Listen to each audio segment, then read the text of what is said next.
What a time to be alive. We've had 2 years of a global pandemic. Inflation's at a 40-year high. Brits face the biggest drop in living standards in nearly 70 years. Nearly 6 million people are claiming welfare benefits, nearly double the amount from 2 years ago. 4 in 10 people in the country don't have enough savings to tide them over for a month if they lost their job. And in fact, 10 million people in this country have less than £100 in savings.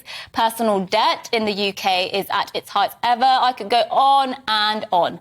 In short, people's finances are the most precarious they've been for generations. And for millions of people, their money, their financial security, is more important than ever before. More and more people are turning to banks, whether it's to borrow money, to get them by, for hardship assistance, and in many cases to tell their banks they simply can't afford to pay what they owe.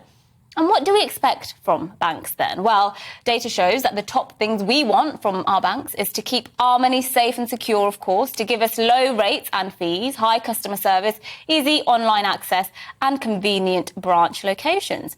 What you do not expect is to be lectured by your bank about gender pronouns and shown the door if you don't agree. But since the world has gone irredeemably mad, that would just be asking too much, I think. A few days ago, the bank Halifax tweeted this: "Pronouns matter." They said, hashtag it's a people thing. I think it's a people thing is their slogan, whatever that means. That was a picture of a lady working at Halifax who had her pronouns on her badge.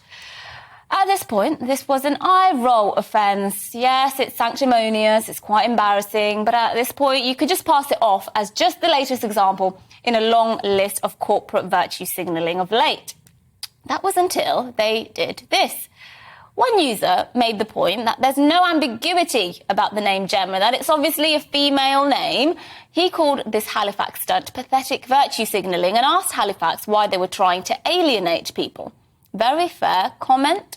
But at this point, you would have thought, Halifax would have kindly responded and said something like, I don't know, we respect all 27 million customers who entrust us with their money. Making all our customers feel welcome to bank with us is our top priority. But again, it's 2022, stupid. How dare you expect common sense and sanity? Halifax instead responded to this: "We strive for inclusion, equality, and quite simply in doing what's right. If you disagree with our values, you're welcome to close your account." Ah, yes, nothing screams inclusion like, literally excluding your customers.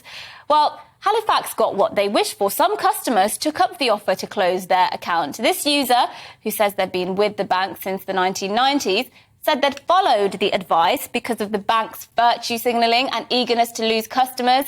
Mortgage account moved, credit card cancelled, deposit account closed.